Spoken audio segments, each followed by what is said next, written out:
Hi, I'm David Taub, and welcome to the Parshah Rabbit Hole, where I find something weird in the weekly Torah portion and follow it all the way down until it gets even weirder.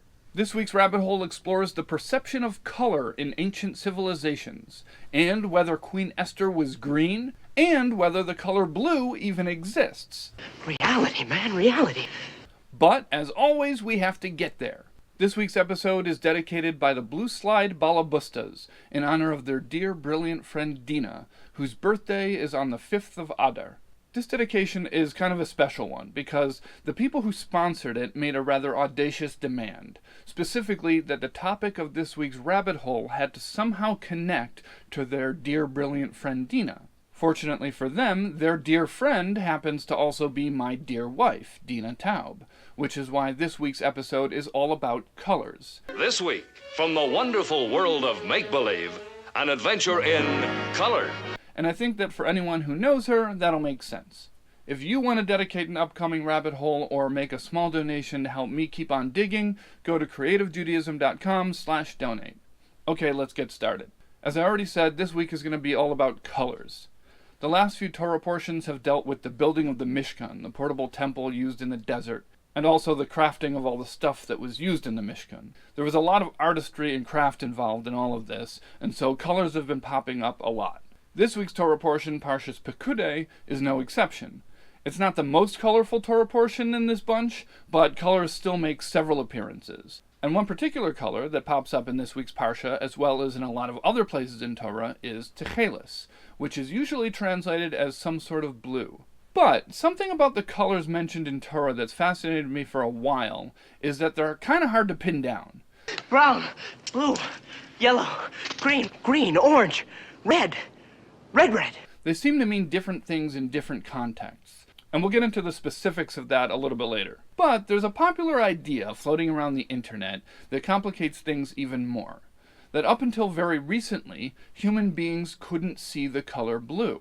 One of the proofs that's often given for this is the absence of the color blue in ancient literature. And one specific example that's used a lot in these arguments is that the Greek poet Homer, who wrote the Iliad and Odyssey, described the sea in several different instances as being wine dark. And people say that the reason why he described the color of the sea that way is because ancient Greeks couldn't see, or at least perceive, the color blue. But if this internet rumor is true, then what's the deal with Techelis? Were the ancient Hebrews the only people in the entire world who could see blue? You've seen the invisible gorilla, now see the giant 8-foot bluebird of happiness. So that's where this week's rabbit hole starts, with Techelis, whether the ancient Israelites could see it, and how different colors in Torah work in general.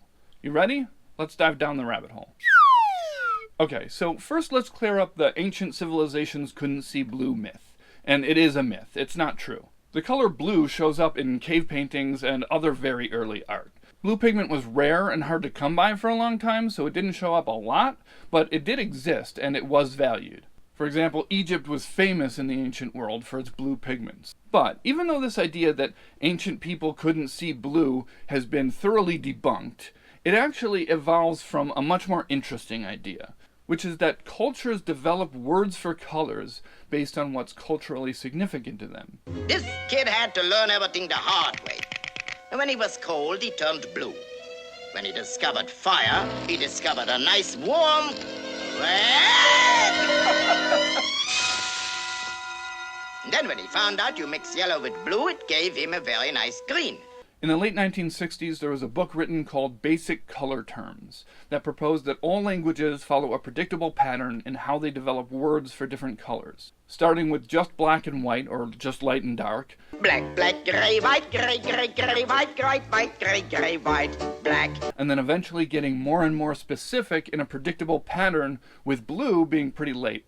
There's a lot of criticism of this idea, and even the authors themselves revised it in later years. But it certainly doesn't claim that people couldn't perceive blue, just that they didn't have a word for it.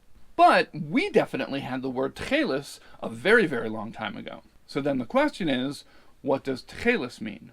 According to Gemara in Talmud Bavli, the Babylonian Talmud, Techelis is similar to the sea, which is similar to the sky, which is similar to the throne of glory, God's throne. And then it quotes a verse from Yechezkel, or Ezekiel, that says that God's throne looks like sapphire. So, a few things. First of all, if you're bothered by the idea of God sitting on a throne, check out the Parshah rabbit hole for Parshas Kisisa, where I talked about anthropomorphic descriptions of God. Okay, next, sapphire, which I just want to ignore for now. There's a lot of interesting discussion to be had about what stone that's actually referring to and what color it is, but that's for another rabbit hole. For now, let's focus on the Tchelis sea sky grouping. Based on this, it seems pretty clear that Tchelis is some sort of shade of blue. I'm a bluebird that's been dreaming of a rainbow I can follow. Now obviously you could argue that the sea isn't blue, but the connection to sky makes it seem pretty clear that that's how we're thinking about it here. And if you ask a 5-year-old to draw the sea, she's going to make it blue. But Talmud Yerushalmi, the Jerusalem Talmud, makes things a little bit more complicated. It says that Tchelis is similar to the sea, and the sea is similar to grass. Grass is similar to sky, and the sky is similar to the throne. And then it quotes the verse again about sapphire. So, okay, now we've got grass in the mix. Now you could say that there are grasses that are bluish. But according to Tosfos, the fact that there's a grass comparison here implies that Tchelis is green, or at least greenish. My hair's green and I'm a tree. And even if you say that it's greenish blue, it's still fascinating to put the sea, the sky, and grass in the same category. No matter how bluish a particular species of grass is, it's never sky blue. Okay, let's complicate this even more. There's a different Gemara in Brachos that talks about dream interpretation, and it mentions different things that are good and bad to see in a dream. And it says, all colors are good in a dream except for Tchelis. So, first of all, what does it mean to dream about a color? Does it mean that you just see the color full screen? Or does it just mean that you saw something in the dream that was that color, but it was very prominent? Or maybe you don't even know what you saw, but you just wake up and remember that color? I don't know. If any of you have a good explanation, let us know in the comments. At any rate, the bigger question is, what's this color that I should get nervous about if I see it in a dream? Is it the color of a clear summer sky, or the color of a freshly mowed lawn? By the way, the significance of the colors in my dreams is the least of my concerns. I'm still trying to figure out why I had a dream last night that I just found out about a train that could take you from Pittsburgh to London in a few hours, and that it had live shows on the train. Anyways, back on topic. We were trying to figure out what Tchelis means when the Gemara says that it's bad to see Tchelis in a dream. So let's look at Rashi, who will certainly clarify things for us. Rashi says Tchelis means yarek, which is usually translated as green, and that's what it means in modern Hebrew. And then Rashi tells us that it's bad to see the color yarek in a dream because someone whose face is that color is sick. So we already had grass green in the Tchelis mix, but now we have whatever color a face is when a person gets sick, which I think is a different color. So we've got a lot of confusing options for what color Tchelis is. So here's what I think is going on here. When I was digging around for the color perception stuff, one of the examples that kept on popping up for how different cultures differentiate between colors differently was 2 Russian words. The first one is this.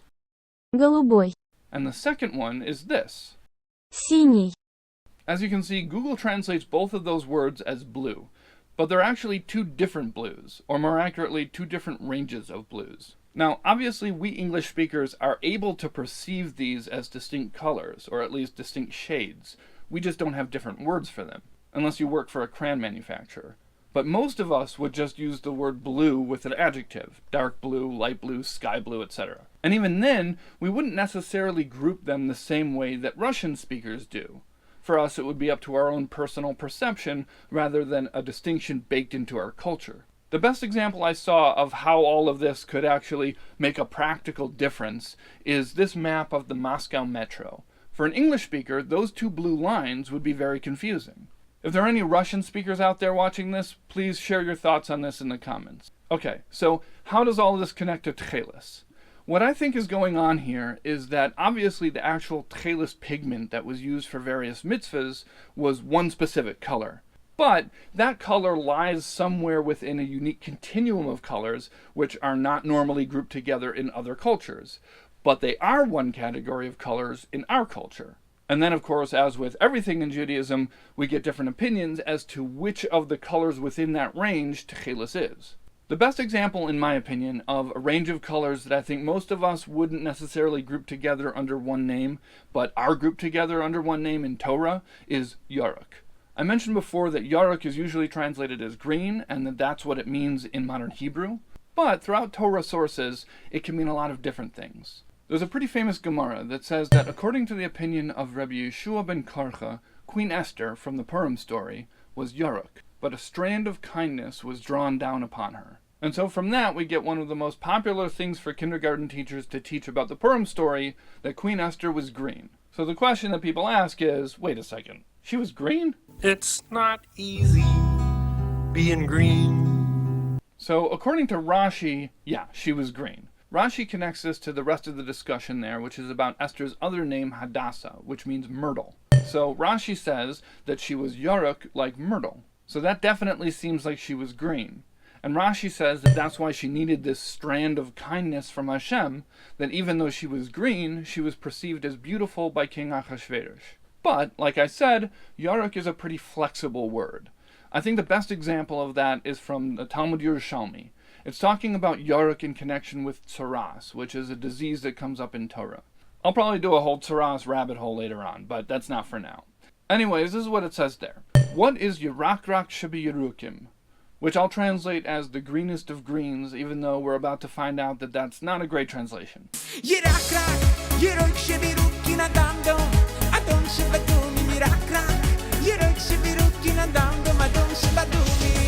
Rabbi Elazar says that it's like wax, and like the flower of the caramel plant. I looked around, but I couldn't find any solid definition of what that plant is. Anyways, then we get another opinion. Simcha says it's like the wings of a peacock. Okay, so within the course of a very small little snippet, we get a pretty big range. First we get wax, which I'm going to assume is beeswax, which is kind of pale yellow. What's wrong, dude? You yellow? Which means, based on what we've looked at so far, that yarok can range from myrtle green to beeswax yellow. And if you're thinking, okay, no big deal, well, that particular range of colors from myrtle green to beeswax yellow can be kind of confusing when it comes to a Gemara about the color of an esrog or citron fruit, and whether it's yarok because it's unripe or it's yarok because it's ripe. Anyways, if that range wasn't confusing enough, we go back to the Talmud Yerushalmi, which ends off by saying that yarok could be the color of a peacock, which is not particularly helpful because the peacock is a bird which is very famously multicolored.